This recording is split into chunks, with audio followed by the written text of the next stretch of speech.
Hello guys, welcome to 5th generation hobby shop and welcome to another vlog.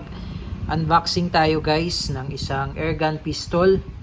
Shoutout po natin especially si Sir Mark Pangaliman. Sir, welcome to 5th generation hobby shop.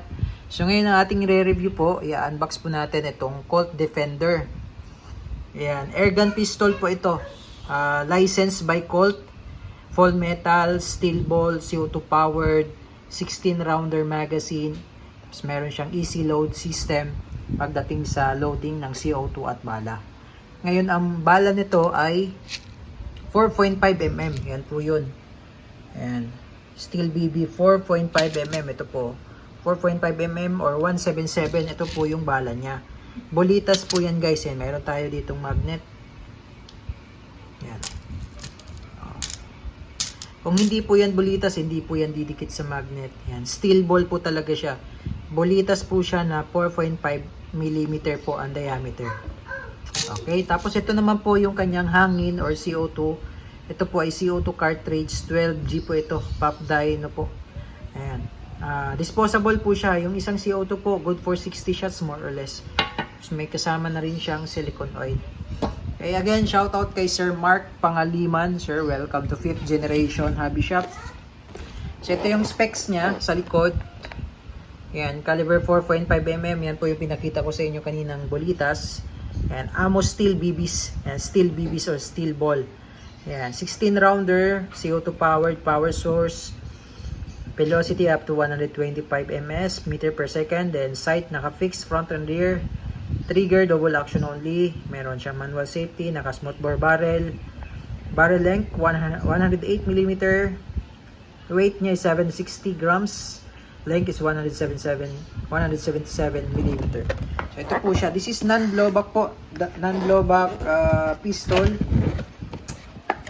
Licensed by Colt. Yan. May kasama na siyang owner's manual. Colt Defender. Tapos ito naman po yung maintenance manual. Made in Germany po ito. Compact lang po siya. Okay. Shoutout po again kay Sir Mark Pangiliman. Ayan. Colt Defender full metal non-blowback airgun pistol. Ayan. Mamaya testing po natin dito sa lata ng sardinas. Tingnan natin kung actually tatagos talaga ito dahil malakas po si Colt Defender po.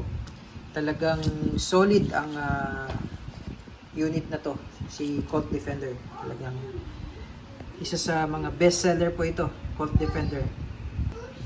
Ayan. So, load tayo ng CO2, load po tayo ng bala para po matesting natin. Okay, Sir Mark. Okay, so ganito lang po ang pag-load ng CO2, sir. So, ganito po, ito po, pupush nyo po, pupress nyo po ito para po ma-release yung ayan, grip. Ayan, dito po ang lagayan ng CO2. Sa kabila naman po yung lagayan ng bala. Internal magazine. So, non-blowback siya. So, hindi po siya nakakasa. Ito po ang ito po yung kumbaga ito po yung pinaka sa real steel kasi ito po yung manual safety, no?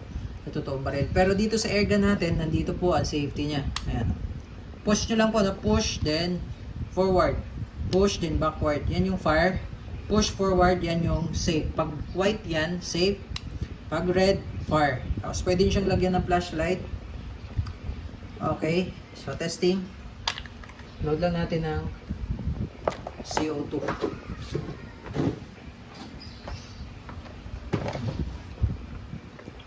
Pagka maglo-load po kayo ng CO2, sir, patakan nyo po ng silicone oil.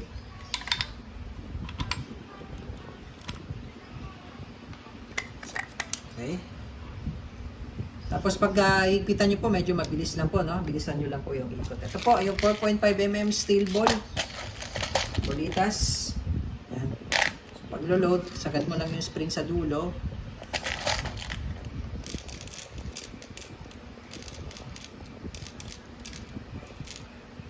Yan po. And release. Yan, balik lang. Okay, so ganun lang po. Yan. Colt Defender, non-blowback airgun pistol. Testing. Colt Defender airgun pistol, firing. Okay, so Tingnan natin yung lata kung ano pong nangyari sa lata kung tumagos yung bala. Ayan po, Sir Mark.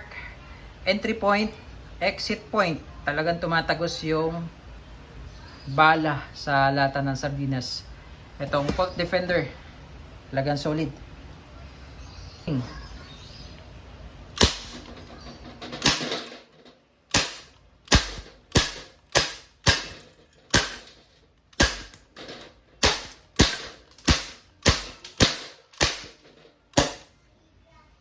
Yan natin yung lata. Tinadtad natin yung lata. Yan po. Butas-butas yung lata. Ganun po siya kalakas. Colt Defender. Solid. Airgun pistol.